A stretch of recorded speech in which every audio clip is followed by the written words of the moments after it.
Bonjour, je m'appelle Marie-Pierre, je suis étudiante en développement international Bonjour, je suis Gabriel, je suis étudiant en sciences politiques. et nous, on va représenter le Honduras dans le comité G3, en fait GA3, qui concerne les droits humains. Le premier sujet dans le comité GA3, c'est le respect et le développement des peuples autochtones. Au Honduras, comme dans la plupart des pays d'Amérique latine, il y a une énorme population autochtone, évidemment, qui était là avant, qui était là au début de la colonisation, et qui ont évolué avec le reste de la société hondurienne tout au long de son histoire.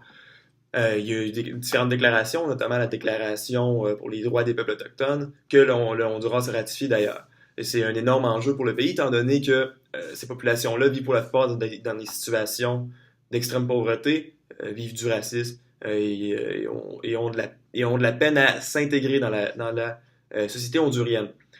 Le deuxième sujet est le sujet de la vie privée, des données personnelles, à l'ère de l'information digitale, à l'ère d'Internet. Des enjeux assez importants étant donné que le Honduras n'a pas suivi toute l'évolution technologique qui s'est faite par rapport à ça. Les canaux de communication ne sont pas nécessairement aussi sécuritaires qu'ils devraient l'être et qu'ils pourraient l'être. Donc le Honduras a beaucoup d'efforts à mettre au niveau législatif, au niveau des infrastructures également, concernant cela. Donc, pour ma part, concernant l'élimination de la discrimination raciale, le Honduras, c'est un des pays où c'est le plus difficile de respecter les droits des peuples indigènes, des peuples afro-honduriens aussi.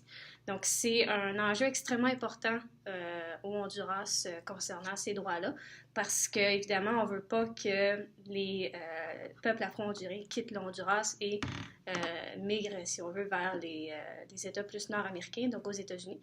Donc, on tente le plus possible, évidemment, de les garder dans notre pays et de leur assurer, dans le fond, les mêmes droits que les citoyens, dans le fond, honduriens et de leur assurer, dans le fond, une sécurité puis une vie, dans le fond, sur le long terme.